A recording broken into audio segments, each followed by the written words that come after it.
Okay, so we're finally live on YouTube, and today I'm going to be covering these examples. So I'm going to go through section 4.2 and 4.3. This is on related rates, and this is on optimization. Okay, and related rates, we're just going to talk about how you use the implicit differentiation again, which is basically just the chain rule. So, and then this optimization is just finding the extremal values, but we use these terms in applied problems. And so what today is word problems. And they're traditionally a issue that students find really difficult and really don't like them and react poorly to them. But the fact is, that's the real reason we study math at all, right? Is to actually do these sort of problems. So they are challenging, but they're the reason we bother to take any math class ever. So the first we're going to do, let's look at section. Oh, and so by the way, there's no theory today. It's just today is just another homework class. We're just going to do homework problems of 1, 2, 3, 4, 5, 6 homework problems, hopefully, if we don't run out of time. And then we can, I can talk about what's going to be on the final. So by the way, today is the last major week for this class as far as what you're going to learn in lecture. This is the last stuff that really is a major issue on the final exam. You're going to see a related rates problem. You're going to see one optimization problem on the final. So you're going to see several things. And next week, I'll mention what's going to happen on the final. I'll say very clearly. But if you want any hint about what's on the final, one problem from this section, one problem from this section on the final is going to be kind of important. So the next couple of weeks, I hope to practice these problems several times. And so ask questions in the homework and we'll go over them again next week. And that's a major part of the final exam. We also have the derivatives, right? Same as midterm. That's gonna be a major part of the final exam. Just problem number 1 and problem number 2 from the midterm. I'm just gonna do different functions in those spots, and I'm doing problem 1 and problem number 2, and there's still gonna be a major component. You're gonna see limits, but this time you're gonna use L'Hopital's rule, like we talked about last week. And then a few other things like implicit differentiation is gonna be right here, like we're gonna talk about today. So there's nothing new in the class anymore. Next week, we're gonna talk about integrals and anti-differentiation, differentiation backwards. But what's gonna happen is those are not gonna be major problems on the final exam. Next week is just going to be a hint about what's going to be happening in Calculus 2. And then I will put a bonus problem related to these anti-differentiation and integrals types problems. But the work from next week will not be part of the final exam proper. It will be on a bonus, but you don't really have to worry about it too much. Okay, it's just extra. Okay, so let me know if there's any questions about anything. But next week we'll go over what's going to be on the final the following week. I have a question, actually. Please. So you said next around the final there's going to be questions about limits, and we're mainly going to be using L'Hopital's rule, correct? So yep. Will we necessarily have to go over most of what we went over in the first couple of weeks, or is it mostly just going to be about L'Hopital's rule? Every problem on the final you'll be able to use L'Hopital's rule on. As I mentioned last week when I introduced L'Hopital's rule, it's like not just easy, it's also the best method. It's very rare that there's a problem that L'Hopital's rule doesn't work on. If it doesn't, then that's a problem that's going to take like a couple of weeks to work on for a mathematician. So no, I won't be giving you any challenging problems like that. I'll be just giving L'Hopital's rule type problems. And we won't have to worry about the squeeze theorem? No. Okay, good. Thanks. Yeah, not until you take Math 301, which is Introduction to Analysis, which is all theoretical math. And then the squeeze theorem is important for 5 minutes 2 different times during the semester. Isn't L'Hopital's rule only good to use with indeterminate form? Yeah, that's right. Okay, thanks. So, but that's the issue, right? If it's not indeterminate, well, then you know the answer. A determinate form is, well, you're done, right? The word indeterminate just means you don't know what the answer is right away by putting in the number. Determinate means, yeah, you put it in and that's clear. Like infinity times infinity is determinate, but so is like you stick in a number and you get 7, and that's determinate. So determinate. You want us. Sorry. So you want us to stick to and use L'Hopital's rule on the final. That would be your preference as well? Well, I don't want to be so clear as that. Okay. The fact is, you can solve every problem without L'Hopital's rule as well. So all the things we learned before could solve all the problems we've seen also. You don't need L'Hopital's rule technically, but I'm trying to be simple here so that you don't have to worry about too much. And my straightforward answer is you can use L'Hopital's rule on every problem on the final and you can get it done. And it's the easiest way to do it.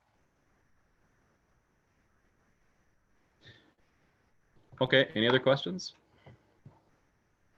Then I'm going to jump in on section 4.2, problem number 1. It's on page 174.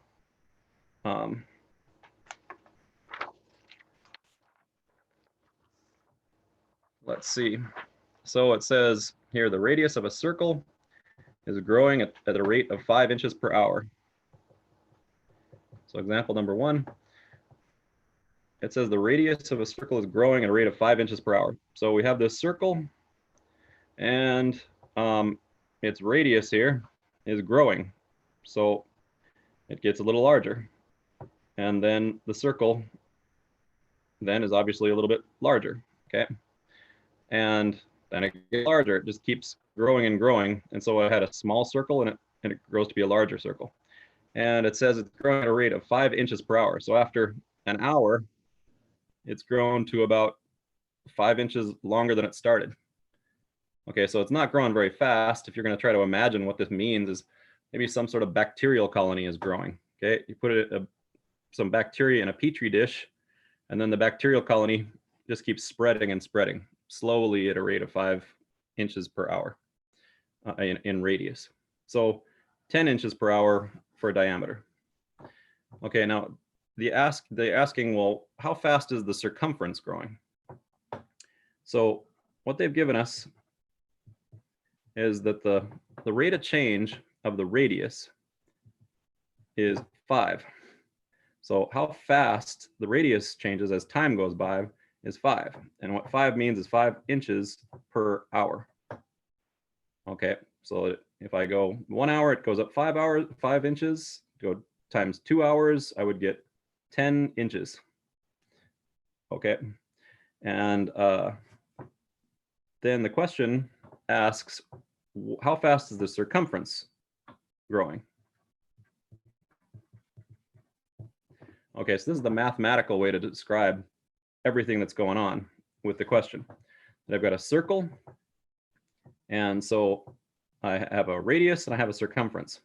And they tell us that the radius is growing this fast. Well, now, and they ask us, how fast is the outer perimeter of the circle? How fast is the circumference growing? So radius is growing at 5 inches per hour. How fast is that circumference growing? It's growing a little bit. Is it growing 10 inches per hour? Am I adding 10 inches more? Like from this circumference to this circumference, this is a lot bigger. So how fast exactly is this one growing if this one's growing in that rate? And so the solution here is to just write down the equation that relates the two variables. So we have that the circumference, we have the formula is 2 pi r. And that's it. That's our equation that relates the different variables. And that's our question now is, I can relate this rate of this variable to the rate of this variable. So that's the rate of the circumference.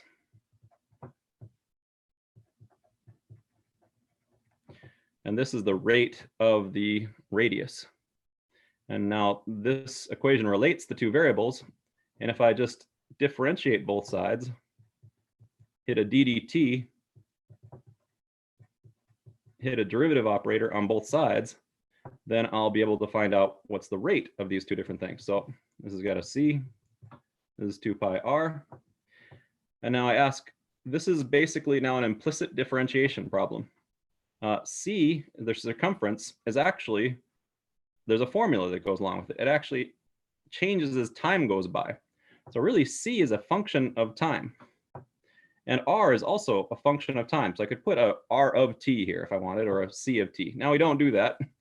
The physicists and all that sort of thing never bother to put this parentheses of t in there. They just use the C. And they know that C changes as time goes by. So C is actually a function of time. And same thing with R. R changes as time goes by.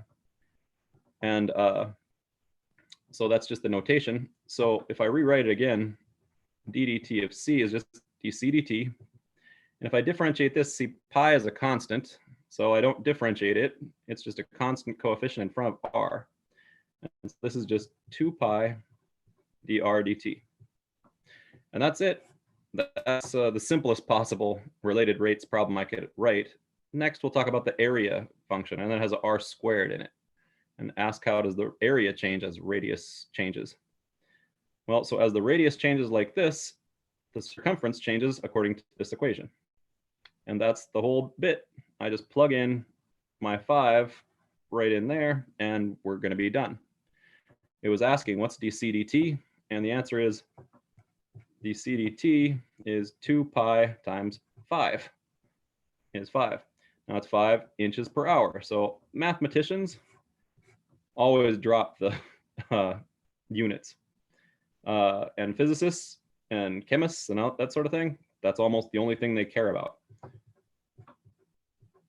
So you should probably use the units here.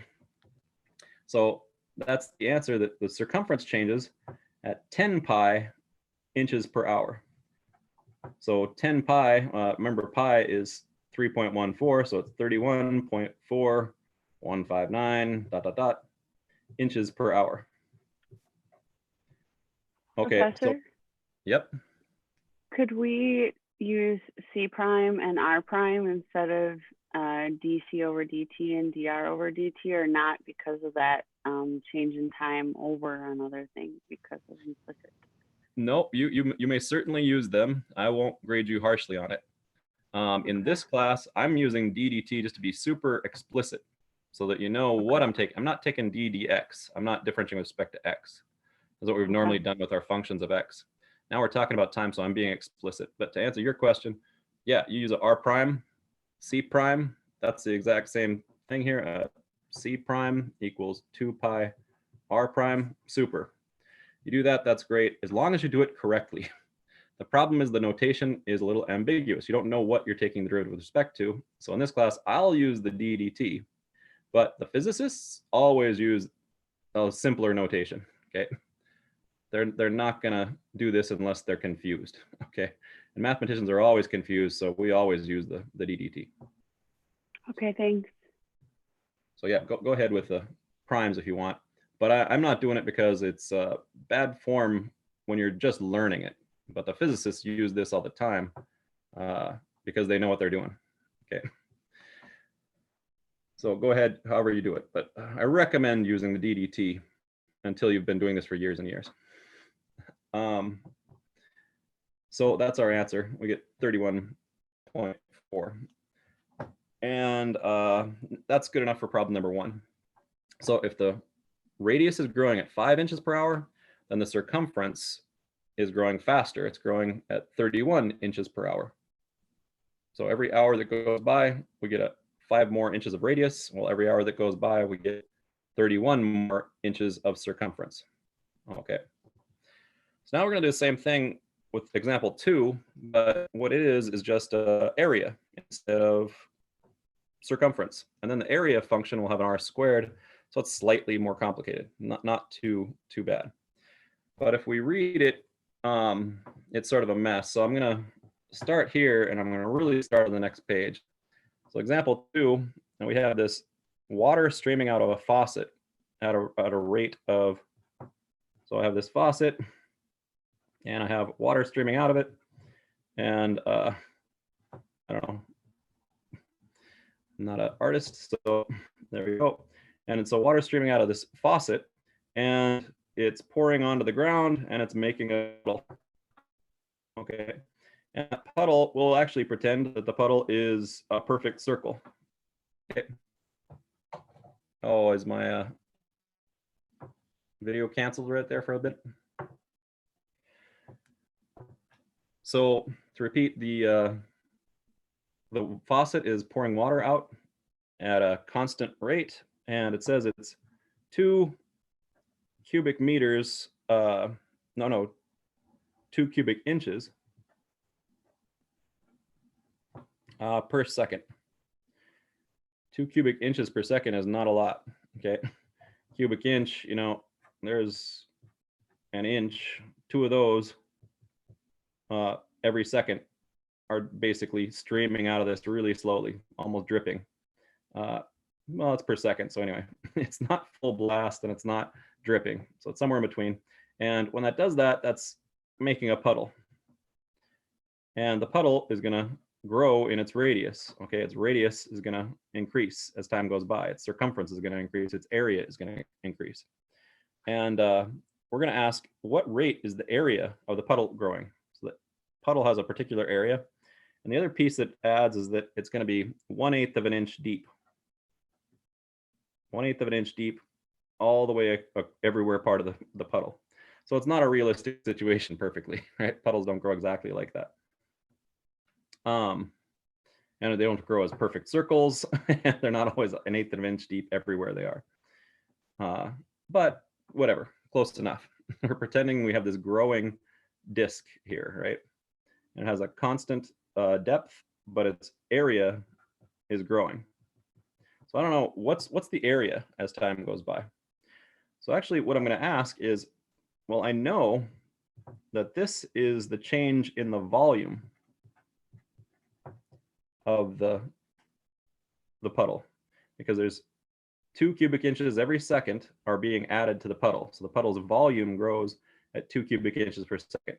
But I'm asking, well, how fast is the area changing? So I'm really looking for, I want to know what's the change in the area as time goes by.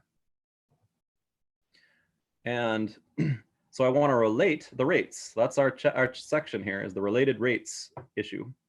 Word problems with related rates. So I want to relate this rate to this rate. So I then am going to want to connect up these two rates with some sort of equation that connects volume and area. So first I'm going to check, what is volume? The volume of this puddle is, well, the area times the height.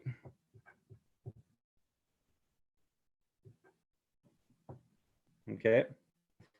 One way I could say it is area is pi r squared times the height. And the height is 1/8 inch, so I can just plug that in. 1/8 times the area. And so this is just pi r squared times 1/8. Okay, so my volume can be related to the area like that, or the volume can be related to the radius like that. So this is Professor? actually, yep. So in essence, are we kind of taking two formulas and then substituting one into another, or setting them equal to each other? No, that's not what I'm doing this time, but I will be doing it in the next section. In the next section, every time we do maximization in section 4.3, we're going to have two equations, and I'm going to substitute one in the other. Here, I'm just writing down equations. I'm just getting everything down, getting down equations for what we know. When you say relate the rates, I hear like an action, like I'm doing something, and I'm wondering if there is any kind of thing I'm going to do to relate rates in every single problem to help me figure out what to do for the many various individual circumstances. Well, or anything like that. The thing I'm doing is I'm just connecting. The only action I'm doing here is I'm putting an equal sign between the rate that I'm interested in is area, in terms of a rate that I know, which is volume. So the rate of volume is 2, and the rate of area down here is what I want to know. How fast is the area growing? And so how do I relate those two rates? Well, I need an equal sign. And so at some point, I need to put a formula that relates the volume to the area. And so that was just automatic here, is that I found the volume is related to the area. So usually an equal sign between the two rates is always going to be kind of a first step, or no? Yeah. Yeah, Sure. okay, thank you. But the answer is, like, once you've got an equal sign between the two different things you want, you just take the derivative of both sides, and that's another action you're going to do. But really, it's just the volume is related to the area. So now the rate of the volume is going to be related to the rate of the area by taking the derivative. That's all we're going to do. So for part A, or for part 1, they say, at what rate is the puddle, is the area of the puddle growing? Well, I want to know dA dt. So I'm looking for dA dt. What rate is the area growing? I know dV dt, so I just take the volume is 1/8 A. So dV dt is 1/8 dA dt. So I related the two variables, and that relates our two rates. So just by taking the derivative of both sides. And so I want to know what's dA dt.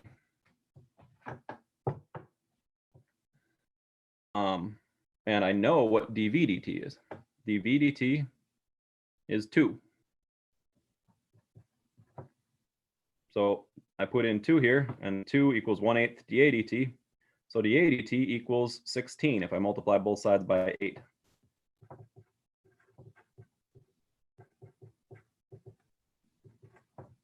So dA dt is 16 because I multiply both sides by 8. Now 16 what? This is the rate. This is how fast the area is growing. It's growing 16. 16 what? 16 things per second, per hour, per year? I don't know. Well, it's over here. We have the volume was changing at 2 cubic inches per second. So that 2 is really a inch cubed per second. And this here, that the volume is 1/8 times A. What was the 1/8? Where did it come from? Well, it's over here, 1/8. My screen paused again. You guys hear me again? I've got this lag in the... It's following along pretty slowly. Okay. But you hear my voice? Yeah, I can hear. Okay. It's just, I can still get the gist of what's going on, though. Okay. Yeah, sorry about this. It's happening right when everybody's at home and using internet in the neighborhood, I guess. Okay, so 1/8 inch is what this is. So 1/8 inch. And so this inch, when I divide by 1/8, is the same as multiplying by 8. I'm going to get rid of one of these inches. So it's 16 inches squared per second. Okay, and so that little trickery happened right here. Again, the mathematicians are just fine with the 16. The change in the area per second per time is 16. And what is it? Well, whatever the units that you're talking about. So we're talking about inches and seconds. So area is in square inches per second. But the physicists and the scientists always use inches and inches here, and they use dimensional analysis. They keep track of where's the inches to make sure they're doing things correctly. Whereas the mathematicians trust more in the calculus, that they did their derivatives right because they know carefully what's going on with the chain rule and everything else. Okay, so let's do that one more time with question 2 asks, at what rate is the radius of the circle growing? So we just found that the volume of the thing is growing at 2 inches per second. And that told us that the area was growing at 16 square inches per second. And so now, how fast is the radius growing is the next part. And so need another piece of paper here.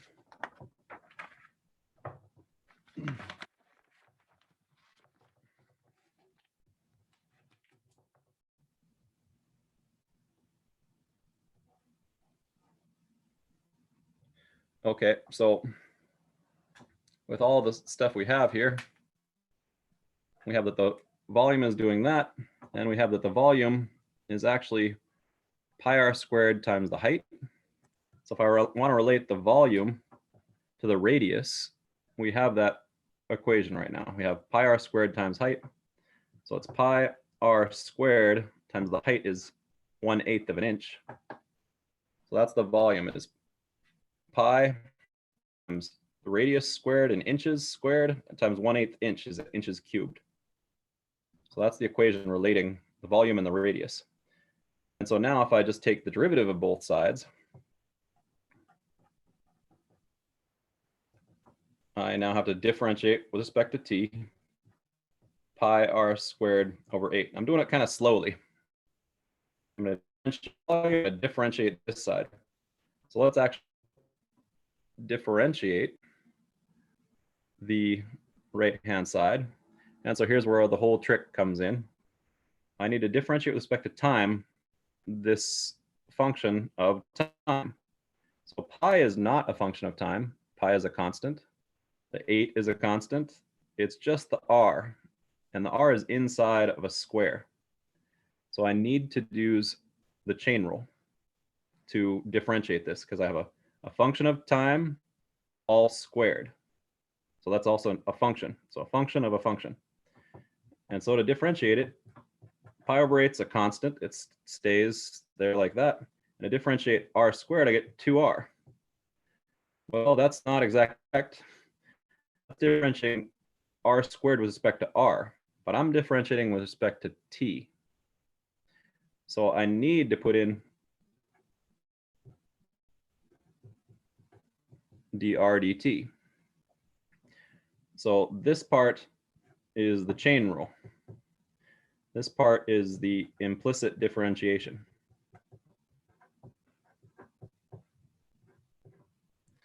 Okay, so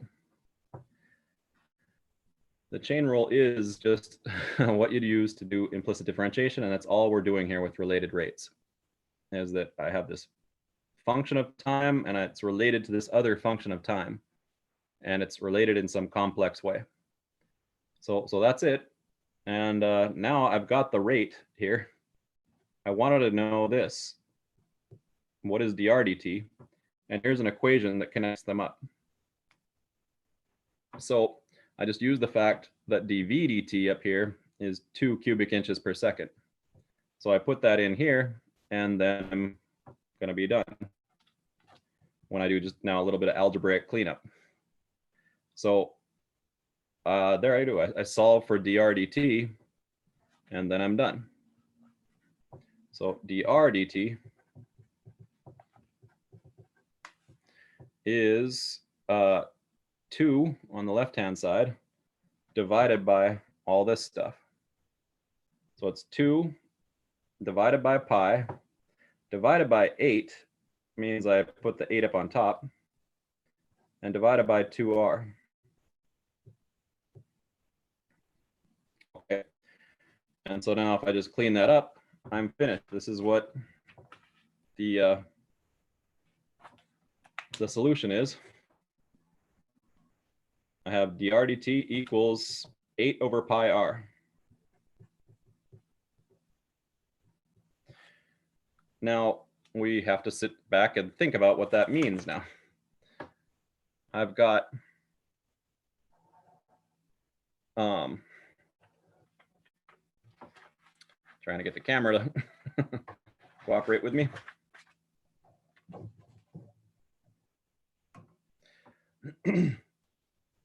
Okay, so that's our answer. That the rate of change of the radius is 8 over pi r. So what does that mean? Well, since the volume is constantly jumping in here, in the beginning, the radius was growing really fast. When the radius is small, when the radius is 0 or the radius is almost 0, then 8 divided by pi times r is very big. When I divide a small number, when the radius is small, I get a big number. So how fast the radius is growing, that changes as the radius gets bigger. So in the beginning, it grows fast, but if r is 100, then it starts to grow really slow. And you have to think about that for a little bit. You see that it makes sense. When the radius is really, really big, when you've got a huge circle for our puddle, then the constant volume that's growing in doesn't fill the circle up as much, doesn't fill the puddle up as much as it did in the beginning. It's constantly adding to the puddle, but the puddle is just going to stop growing so much. It's going to take more to get the puddle to get larger when the radius is large. And so that's what this equation is telling us, that when the radius is big, the change in the radius is small. Okay, so that's it. That's the whole answer. And then you could also ask, well, I wanted a number here. Well, I could also ask, well, how fast is the puddle growing? Is the radius growing when the radius equals 10? So I could add that question. How fast is the radius growing when the radius is 10 inches? Well, you just get 8 divided by pi times 10. So you just plug that in there, and you have dr dt is 8 over 10 pi, or 4/5, 4 over 5 pi. And that's inches per second. Okay, so that's it for that problem. Any questions about that one? Well, I'm going a lot slower because of this awkward setup, right?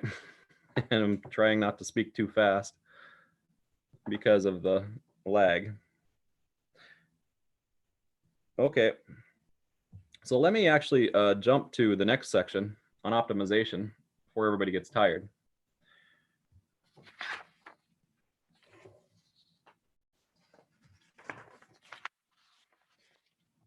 So now I'm going to go to section 4.3.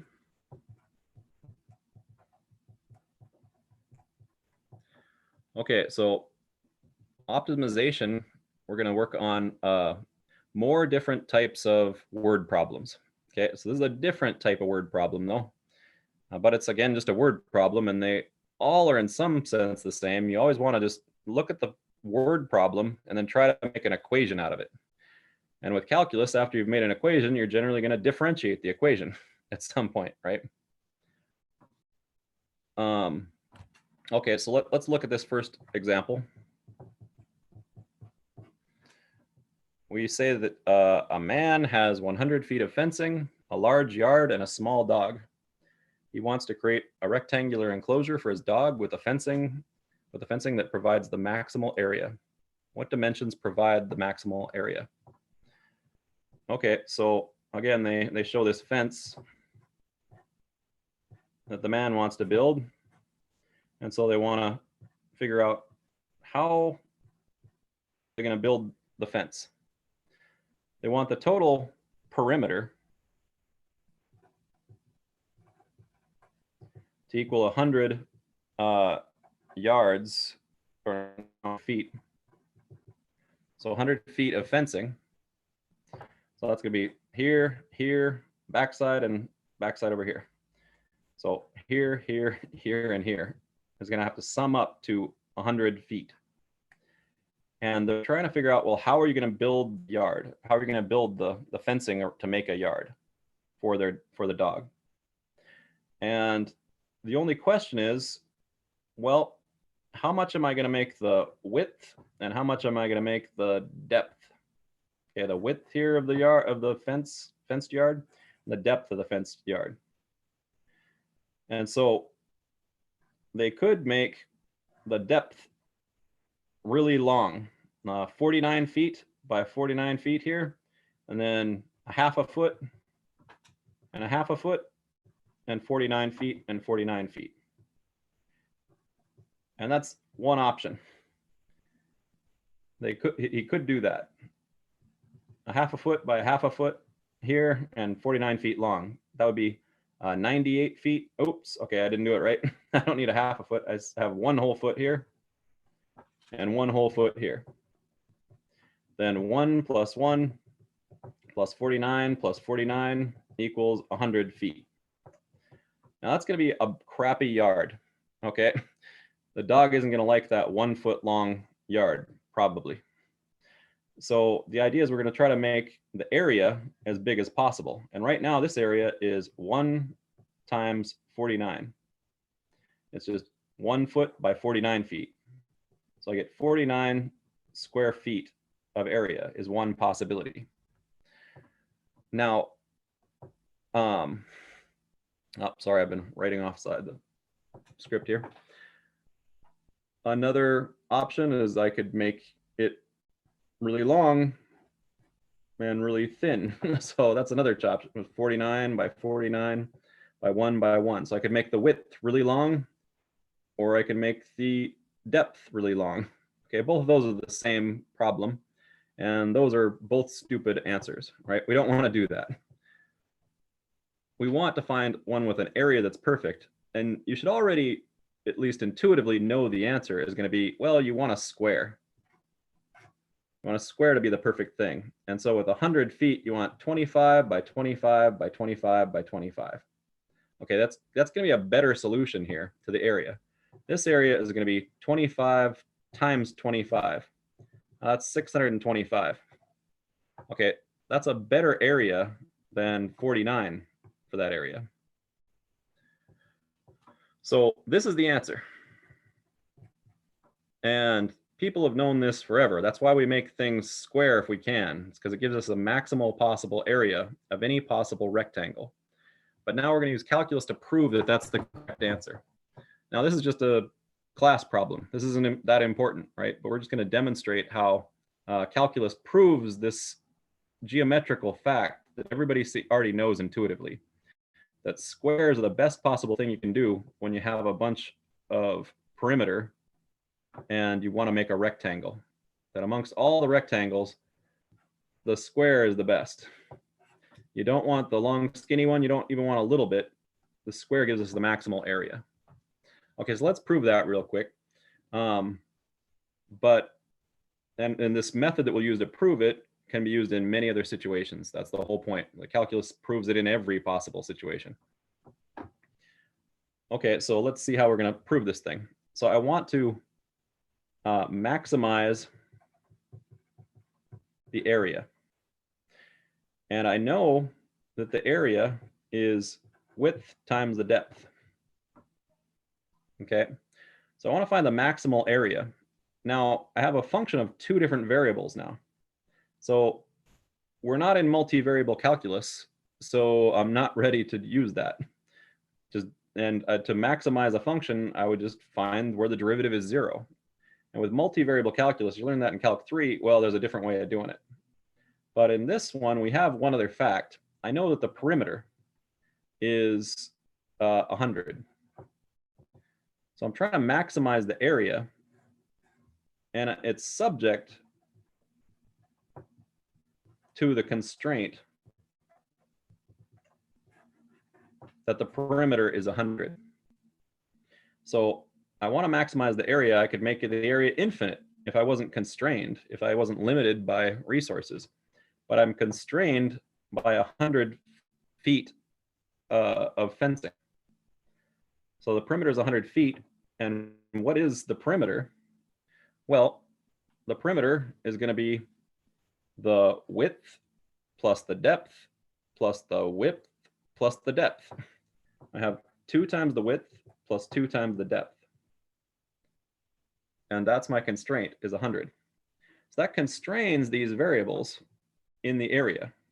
I can't just make the width anything. I can't make it 1 billion. That would be beyond what I could get for the perimeter. I can't make the depth 1 billion. radian. Okay, they're both limited. They neither one of them can be bigger than half of the perimeter. They can neither one of them be bigger than 50. But more than that, if I pick the depth to be 50, then the width has to be 0. So this constraint really is a constraint on the width and the depth. And so that constrains our area as well, since area is a function of the width and the depth.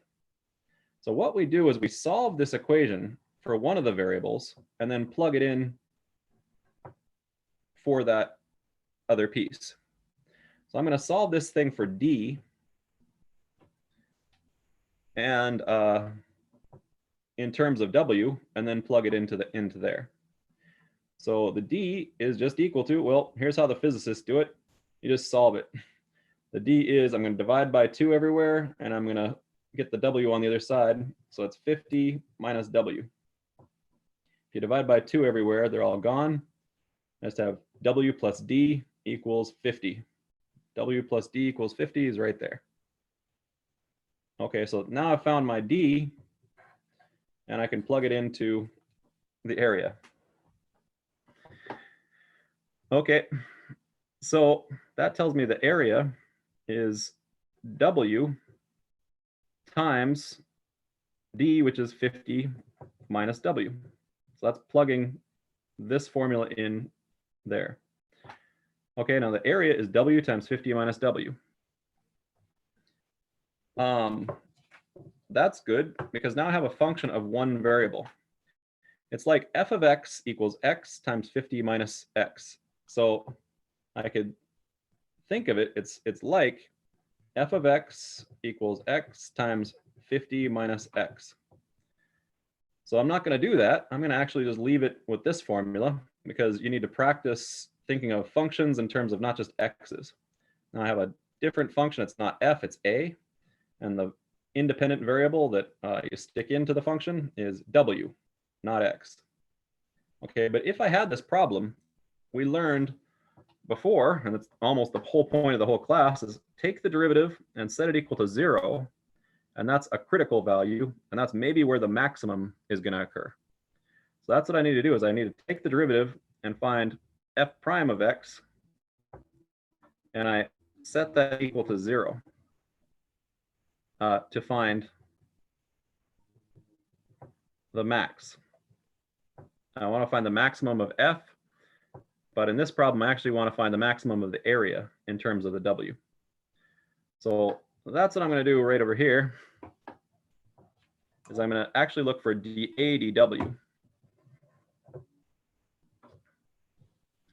Okay, so they have that the area, as I'm doing this,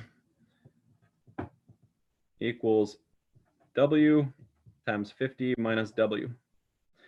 I'm going to want to differentiate the area, so really I want to multiply this through. Instead of doing it in a product rule, why don't we just algebraically simplify it to 50w minus w squared. That's going to be a lot easier to differentiate, and that's what I'm going to do next.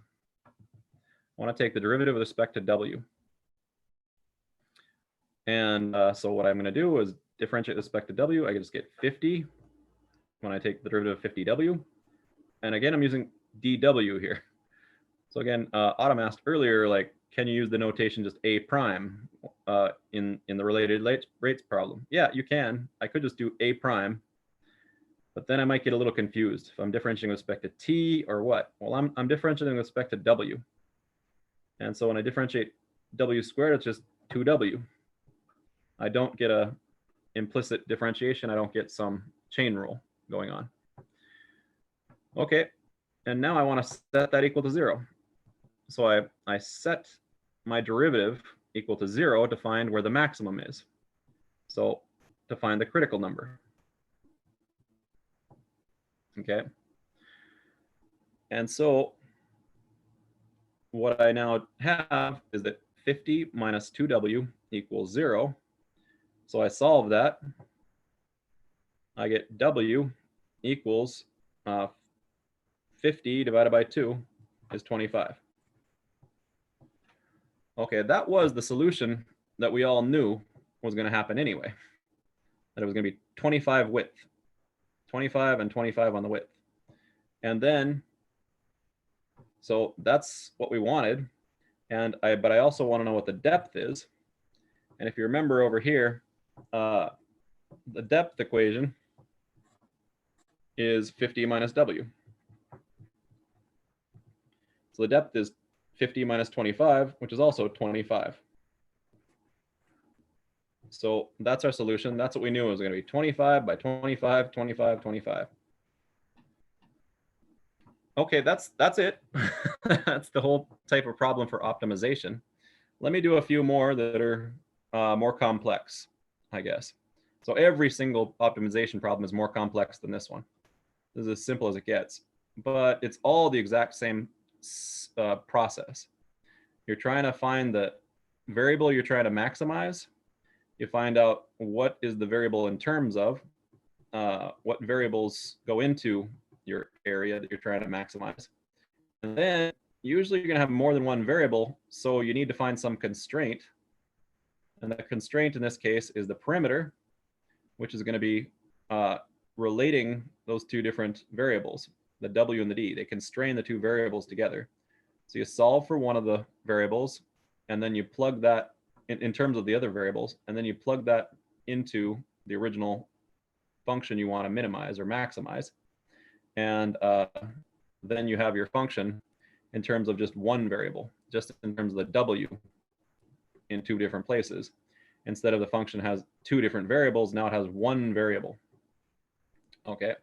And then when you have a function of one variable, we know how to find the maximum or the minimum of that function. And for that, you differentiate the function and set that derivative equal to 0 to find where the maximum can occur. And then you solve for that. That tells you where the maximum is. And so these are the solutions for the man who wants to find a fence for his dog. And then the area is equal to W times D. So that's 25 times 25. So this is where the maximum occurs. This is the maximum area, which is 625. Okay, so let's quickly do example 2 because it's very similar. Any questions about that one before I jump to another problem? I think I got that one pretty well. Okay, so the next is just a simple twist on it. And now the idea is, well, now a woman has a different problem. Her issue is that she has a river on the side of her property and a hydrophobic dog who's afraid of going into the river. So I don't know, I'm making some weird commentary on it, but the idea is that they're going to make next to the river, you don't need to make an extra side of the fence. It'd be easier to think of, you're right next to, maybe put it right next to the house, okay? And so you don't need the fourth side. So you only need 3 sides to the fence. Now what do you do? So the idea is we're still going to have perimeter equals 100 feet of fencing. But this time the perimeter is, well, we have this particular depth and a particular width. Okay, but this time the perimeter of 100 feet is equal to 2 times the depth plus 1 times the width. So now it's no longer 2 and 2. So the function is off. I don't know what the answer is now. I mean, I sincerely don't know, even though I've done this every year for 20 years. It's not so simple. It's not a square anymore that will give me the maximal area. So I want to maximize the area. And I want to know what is the maximum area. And the area is still depth times width. But now I don't know if it's going to be a square. In fact, I don't think, well, I know it's not going to be a square because we've made this change. I don't need the perimeter here. So the question is, do I make it longer and skinnier like that? Or do I make it longer and skinnier like that? I don't know. Okay. Obviously, it's not either of these two extremes. The most extreme I could make it is really super long and 1 inch wide. And the dog's not going to like that. That's not going to be a good area. Or I could make it really long and skinny. And again, only 1 inch deep here. Actually, 1 inch wide here versus 1 inch deep here. Okay, so no, neither one of those solutions are right. I want some Goldilocks solution. You know, not too hot, not too cold, not too skinny, not too fat. All right. We're going to try to find some perfect Goldilocks solution that's somewhere in between. I don't know. Okay. And so we're trying to figure out, how do I change the variable of depth and change the variable width to get the perfect area that's the maximal area subject to the constraint here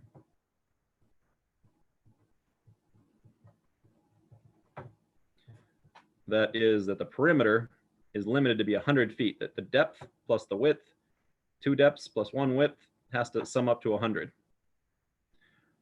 Okay, so with that constraint, I want to maximize the area. And I'm going to do the same thing as before. I can solve for W this time and in terms of the D, and then plug it in here. So I know that the constraint equals 100. So that tells me that the W equals 100 minus 2D. Okay, so 2D plus W equals 100. So 100 equals 100 minus 2D has to be the W. And now I can stick that W into the function I'm trying to maximize, so that now area equals 100 minus 2D all times D. And that means that now I have my area as a function just of depth. So if I pick the depth as small, I'll know what the area is. If I pick the depth as large, then I'll know what the area is. And so now I'm just trying to find the right depth that maximizes the area.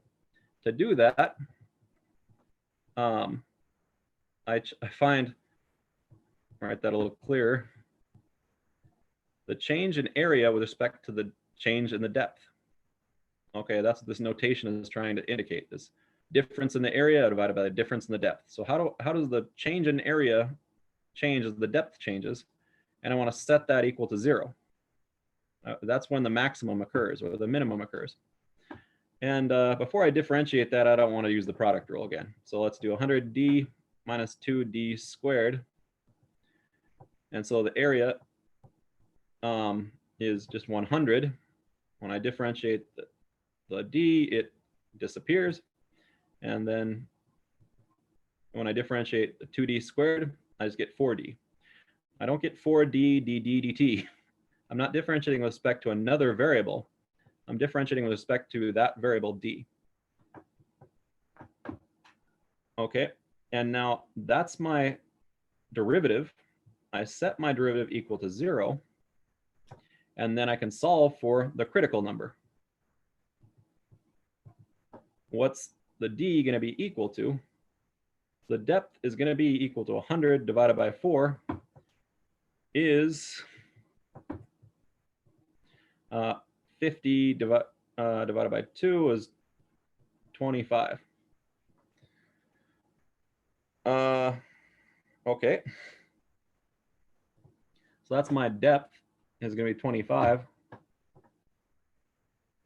That's going to be the perfect depth. And then the question is, well, what's the width going to be?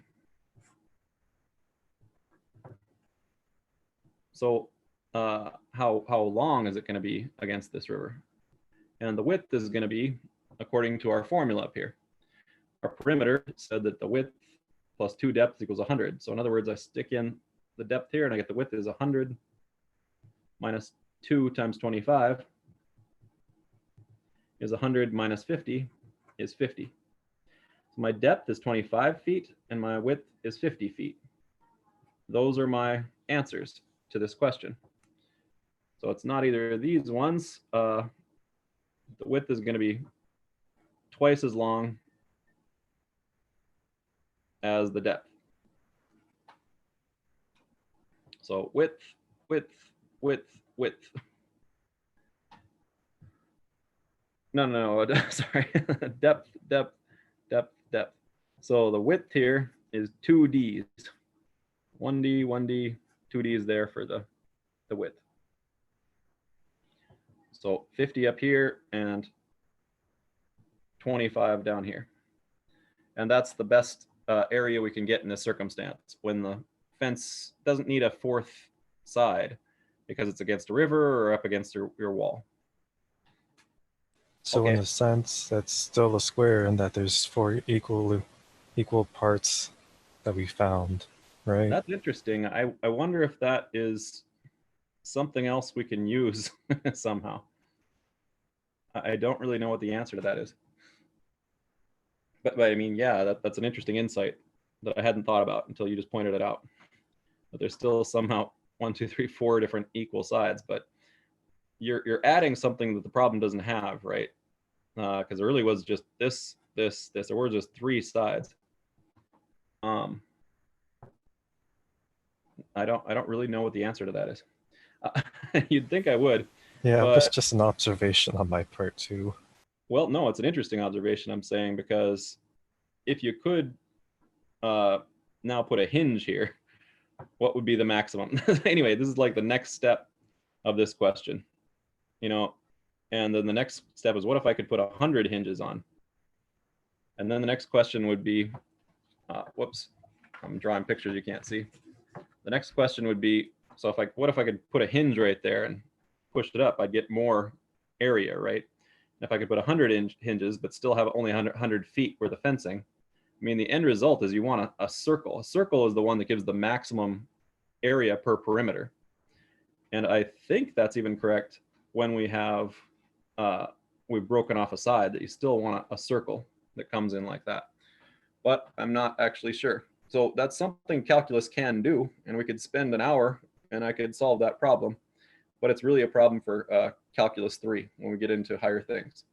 There's even a different whole area of calculus called calculus of variations that solves infinite dimensional problems like this. And it's really interesting. And they don't teach it in class anymore. They don't teach it in schools, but physicists use it all the time. It's very useful.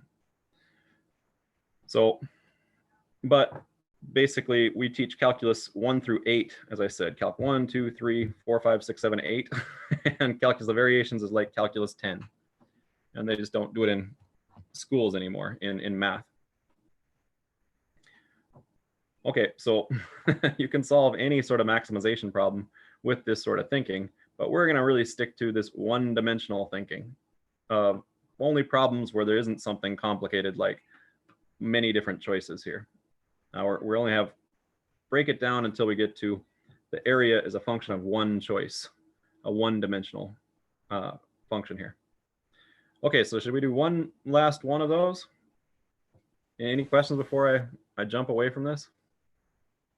No more questions for me. Okay. Then let's do the last example, is example 3. I'm already past the hour mark because I'm going slowly and awkwardly in this situation. So example 3 is we're going to do minimizing this time. So another way to optimize is to find the minimum. And this time we're going to minimize the cost to produce something. And so the setup here is we're on the shore, and here's the water. And I'm going to want to make a power station. Okay. So I've got this power station. It's got lines that go everywhere. Okay. But I'm going to want to make a lighthouse or something like this. They say it's an offshore facility. Okay, and it's just down the road a little bit. So offshore facility, I'm going to say that's a lighthouse. And I'm tired of using just a fire in order to use my lighthouse. Back in the 1800s, I decided I'm going to start using electricity. So how am I going to get electricity out to my lighthouse that's on an island? Okay, well, what I'm going to do is I'm going to run power out to the lighthouse. I'm going to send it a line of electricity, okay, an electrical line. And well, I could do that way. An engineer might choose that way to send out the electric line. but I'm gonna have to spend more line if I do that, and it's all underwater. So another way to do it, another architect might say, yeah, you could do that, or you could make your setup like this. I'm gonna run my line along the land, is a lot easier, and then just do a little bit out there to the lighthouse. And then I spend less time underwater digging a line in underneath the ocean here out to my lighthouse. And a third person would say, well, or a third architect could say, nah, you shouldn't do either of that. You two are idiots. You should do it a little bit inland and then a little bit more here, that this is actually the best possible choice, because this total amount of line is shorter than this amount of line to actually cut it like that. So the third architect has found the ideal place to decide to cut off like that in order to minimize costs when running the line from the power station out to the facility outside. So where did the third smart architect actually find where it's going to be? And we're going to, I don't know what it is. If you don't know what the answer is, you put an X in for the X, in for the unknown. And then we try to find out what is X going to be. And something we know about X is something about this is going to be a hypotenuse of a triangle, okay? That sort of thing. So what's the thinking involved in trying to figure this out? Just to talk about it a little bit more before we do the math, somebody made a pretty famous example, I don't know, 5 years ago, saying his dog could figure out this problem, that his dog can do calculus. Now, it's not even remotely true, but here's what he was talking about. He used to sit on the shore here, and he would throw a Frisbee into the water. And the dog would not just jump into the water and swim out to the Frisbee. The dog would run down the line and then jump in the water, but it wouldn't run all the way down the line and jump in the water. The dog was in a hurry, racing against the other dogs. The dog would run down the line and jump in, not quite perpendicular to it, but a little bit earlier and go that fast. The dog could calculate where is the best spot, and the best dog, the fastest dog, would be able to jump in at the right time. Now, the point is, the fastest dog wouldn't jump in the water right away and just go straight to the Frisbee, because the dog swims a lot slower than it can run. So this would be a better choice for the dog, to run all the way down here and swim a little bit. But an even better dog would run this far and then actually swim a little bit less, because the total amount of distance is a lot shorter here. So you're combining in two different things. One is the swimming and one is the running. Or in the case of the one we're working on, in the lighthouse, you've got the land line versus the underwater line. Okay, so what's the ideal amount here? I mean, for an engineer, most people would just say, yeah, land line, then water line, good enough. But a little better solution would be land line with a little more water line, but less land line total. So there's some perfect number in between this spot and this spot. This one's wrong, this one's wrong. There's a perfect solution in between. So what is that solution? So that's what our problem is now, is to try to minimize the cost of this thing. And so I need to tell you what the cost is. That basically the first step is this piece right here is 5,000 feet. So 5,000 feet from the power station to the end of the line on the land. And then it's also another 1,000 feet out to the lighthouse, out to the facility, the offshore facility. Okay, so this person, you could calculate the cost of this first architect's plan just by the Pythagorean theorem. This squared plus this squared equals this length squared. So this length squared is 5,000 feet squared plus 1,000 feet squared. Then you take the square root and you get the total distance here. Or this architect would just do 5,000 here plus 1,000 here. Okay. And this architect would do a different amount that we're trying to figure out what's the best. Now, the other aspect of this problem is that it's cheaper to run the line. So when we're asking about cost, it's cheaper to do it along land. So it's $50 per foot on land. And the other piece is that it's more than twice as much, $130 per every feet in the water.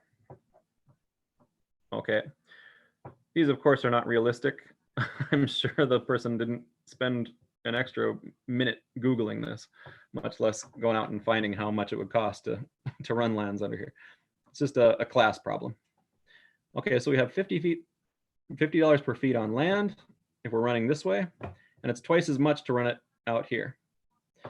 So you really don't want to just run nothing but water here. I'd get all that length would cost me at twice the rate of this length. But I don't just want to do all the way to here at 50 and then 130 this way. I actually want to find some way that makes the total length smaller. This would be the shortest length, but it's the most expensive. This would be the longest length, but it's the most amount of cheap. So if I do a little less cheap, a little longer expensive, there's a sweet spot right here that we're looking for that'll give us the perfect amount. Okay, now I'm obviously taking way too much time thinking about this, right? In a math class during a testing situation, you want to be going a little bit faster, but you want to be able to work your way through this mentally, at least a little faster than I'm doing it right now, though, for everybody. Okay, so what is the cost that we're trying to minimize? So the cost, I'll call it C, is going to be, well, what is the cost going to be? Well, it depends on where I put my X here. It's going to be 5,000 times 50 plus 130 times 1,000 if I do this architect's plan. Or this one, architect's plan, it would be all 130 times that whole length. But what I'm going to do is a variable length. I don't know what length I'm going to choose yet. I'm going to use an X here. So let me draw a little clearer picture of what we're going for. So this total amount is 5,000 feet. And this amount I'm going to use as X. Okay, I don't know how far away from the terminal spot I want to pick. I could have picked this as X also. I could have put X here or here, either way you want. But if I pick X here, then this part, we know what it's going to be. This length is going to be the total minus X.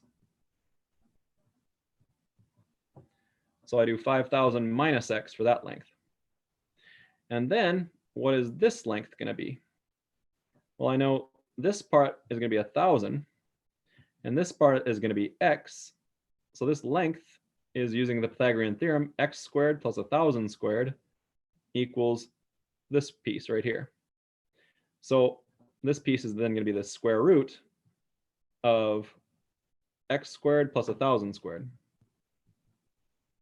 And 1,000 squared is 10 to the 6th, just to do that. So X squared plus 1,000 squared, or 10 to the 3rd squared is 10 to the 6th. And then I need to take the square root of X squared plus 1,000 squared. Okay, so this is the length we're looking for. I know this length, and that's going to determine my cost. Okay, so my cost is going to be 5,000 minus X times however much it costs per foot. So that's how many feet I'm going, is 5,000 feet minus X feet. And on land, each one of those feet is going to cost me $50. So my cost for the land part is going to be 5,000 minus X, all times 50. Plus, my cost is going to be this much distance times 130. So I also have 130 times this distance, which is square root of x squared plus 10 to the 6th.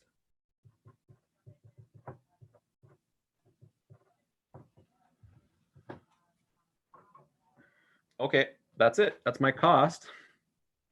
And now with that cost, I'm just going to try to find the minimum cost. So I'm going to look to try to minimize C, I'm going to have to differentiate C and set that equal to 0. Okay, so when I differentiate C, this first part, it's really 50 times 5,000. I don't care. When I differentiate it, the constant's gone. I just have minus 50x. When I differentiate minus 50x, I just get minus 50. Plus, now I have to differentiate this stuff. I have to know how to do all that chain rule stuff. I have to bring down the 1/2, leave that alone, subtract 1, and then multiply by the derivative. So when I do that, I just get 130 times 1/2 is just 65 times x squared plus 1,000,000, 10 to the 6th. And now I subtract 1 from 1/2 is minus 1/2. And then I have to multiply by the derivative of the inside, which is 2x. Okay, so that's my derivative. And again, I'm going to set the derivative equal to 0 to try to find the maximum of C. And that'll tell me the critical number, the x value that'll give me the maximum for C. Oh, or actually the minimum also. It'll give me the extremals, right? And that'll help me optimize my problem. And so in this case, we're looking for the minimum of C. And so if I solve all this stuff, I move the 50 to the other side. Oh my God, this is a nightmare. Okay, so we've got hard algebra coming up. So I'm going to do this piece right here. I move the 50 to the other side. And then I have the 2x on the other side. And I have the 65. So actually the 2 is 65 times the 2 is 130 x of this piece and this piece. And then I have divided by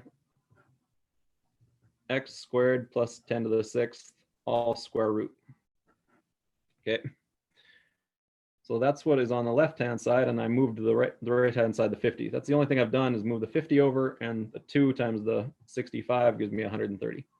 Now what I'm going to want to do is multiply both sides by this. Then I'm going to square both sides to get rid of the square root. I could square both sides right now too if I wanted to get rid of the square root, but I'm going to move that to the other side.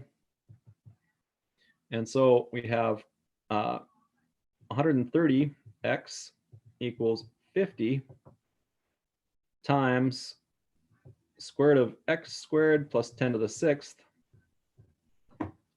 So that's all to the 1/2 power. And what I want to do now, instead of rewriting this and run out of space, I'm going to square the 1/2 power, which means I have to square this, and I have to square the 130.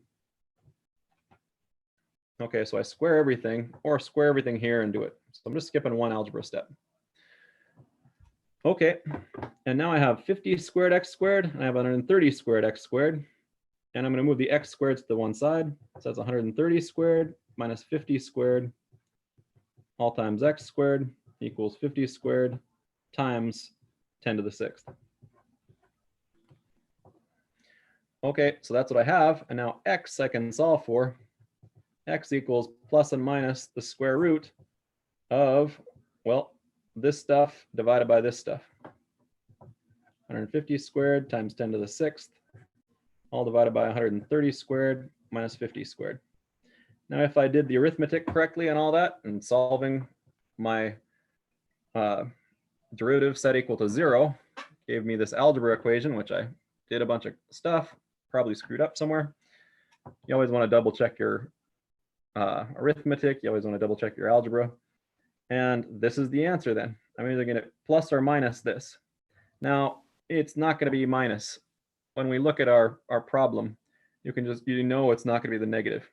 Okay, so I'm going to dismiss that without even considering it by physical principles. Okay, and then the answer is going to be the positive square root of all this stuff. Could you move it down a little? Oh, yep.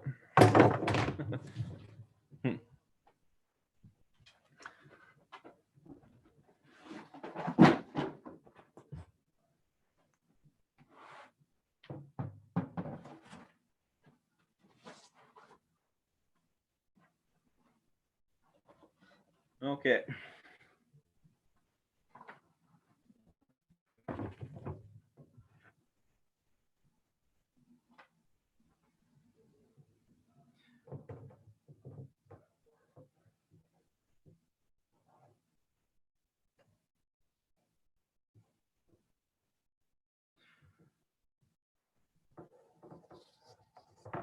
Okay, this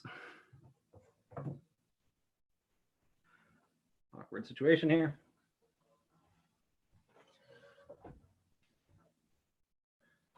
Okay, so what we've got here is this is our solution.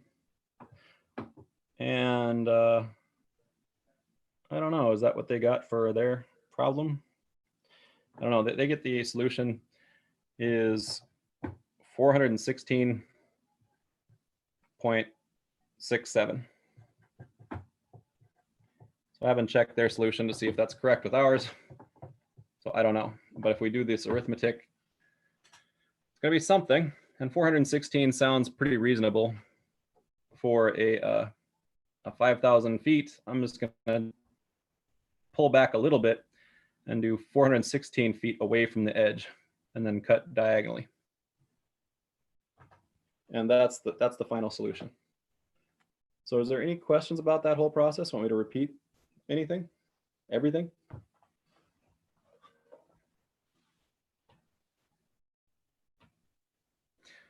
Okay, great. Are there any other questions about today's lecture? We have related rates and then optimization. Both times you just have to know how to use the derivative. With the related rates, you're using implicit differentiation. Optimization is a matter of finding the constraint and plugging and isolating a variable so that you can simplify the whole thing down to a function of one variable is what most often happens. But for all these word problems, you know, it's really practice. So like I said in the section on chain rule and differentiation, that was a really big week to work on. Well, this was another big week. The more practice you do with these things, the much it becomes easier and easier and easier. If you don't practice derivatives, you just can't take derivatives. Once you've practiced that a bunch of times, it becomes very easy. The first time you watch somebody do a word problem, it's just mystifying, okay? But the more you struggle with these things, the more you see different word problems, the easier it gets when you see a brand new type of word problem. You just get comfortable with the idea, you know, I can tell you from experience, there's only a few tricks that mathematicians ever use in these word problems. And so in this whole setup, it's first visualizing what's happening and then finding some equation that describes it. In this case, it came down to the Pythagorean theorem on this triangle right here. Side x, side 1000, then the hypotenuse. And so that's the formula that's complex. Yep. It's unrelated, but related. So some of the word problems in 4.2, they involve varying units. Is there a general thing that would be better when there are two units? Do you want to go to know which unit you want to convert to the other? So like even number 3, it says millimeters and centimeters cubed. And how would you choose which unit to make into the other unit in order to make it make sense? Does that make sense what I'm asking? Yeah, that's an impossible question for me to answer. I'm sorry. Meaning it's a good, difficult question. But the approximate answer is you need to be flexible. You need to know how to convert from one unit to the other in any situation.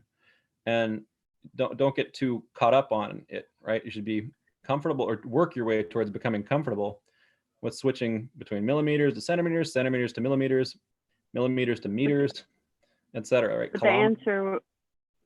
the answer would be correct as long as all of the units were, you know, similar or the same. Yeah, I mean, on number 3, yep. if I just went one way and made sure all my units, you know, were correct and the same, then I'll be okay no matter what. Yeah, so that's a better answer than I gave, which is when you have a bunch of different units, just convert them all into one unit in as much as you can. You don't want millimeters and centimeters. You want to put them in terms of 1 unit. Okay, And thank whichever you. way you do it, you'll get the right answer. You'll get 2 different answers, but they'll be equivalent. The answer in centimeters is different than the answer in millimeters, right? But any way you do it, as long as it's correct, it's correct. Okay. Any other questions? Okay, great. Well, good luck, everybody. And again, the quiz is only due tonight at midnight because of the delay that the email didn't go through. So see you all next week. Have a good day.